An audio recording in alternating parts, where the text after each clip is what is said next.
ఒక్క అమ్మాయి కోసం, ఒక్క అమ్మాయి కోసం చూడండి ఎలా కొట్టుకుంటున్నారో. ఇన్సిడెంట్ ఒకటి నైటు విజయవాడలో జరిగింది. వీళ్ళే కాదు, ఇప్పుడు చాలామంది యూత్ వాళ్ళు ప్రేమించిన అమ్మాయి కోసం కొట్టుకోవడం, చంపుకోవడం లేదా చంపేయడం చేస్తున్నారు కదా. సరే, ఇప్పుడు కొట్టుకున్న వీళ్ళిద్దరిలో ఒకరు ఆమెను పెళ్లి చేసుకున్నారని అనుకుందాం. తర్వాత ఏంటి, అకార్డింగ్ టు సోర్సెస్ గతంలోకి వెళ్తే హాలీవుడ్లో ఒక హీరో, హీరోయిన్ వాళ్ళు ఫస్ట్ సినిమా దగ్గర నుంచి చాలా గాఢంగా ప్రేమించుకున్నారు. చాలా ఆర్భటంగా పెళ్లి కూడా చేసుకున్నారు. టాలీవుడ్లో నెంబర్ 1 పేరు అన్నారు.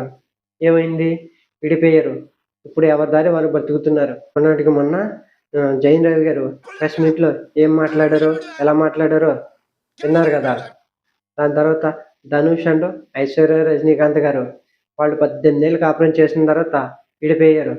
అంతెందుకు, ప్రపంచ కుబేరుడైన బిల్ గేట్స్ గారినే వాళ్ళ మిసెస్ వదిలేశారు. కారణాలు ఏమైనా ఉండొచ్చు. తేడా వస్తే డబ్బు, ఫేమ్, గౌరవం ఉన్న వాళ్ళనే వదిలేస్తున్నారు. అలాంటిది నువ్వు నేను ఎంత బ్రో.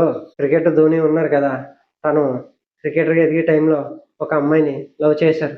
తను యాక్సిడెంట్లో చనిపోయింది. తను చనిపోయిందని చెప్పి గడ్డాలు పెంచుకుని మందు తాగుతూ రోడ్లంట్లో పడి తన జీవితాన్ని పాడు చేసుకోలేదు. తను గొప్ప క్రికెటర్ అవ్వాలనుకున్నాడు, అయ్యాడు, పెళ్లి చేసుకున్నాడు, ఇప్పుడు హ్యాపీగా బతుకుతున్నాడు. సో మీరే డిసైడ్ అవ్వండి. ఒక అమ్మాయి కోసం కొట్టుకుని, చంపుకుని జైలుకి వెళ్ళాలా? మనం లైఫ్లో ఏదన్నా సాధించి మనకి ఇష్టమైన వాళ్ళతో లైఫ్ షేర్ చేసుకోవాలన్నది మీరే డిసైడ్ చేసుకోండి.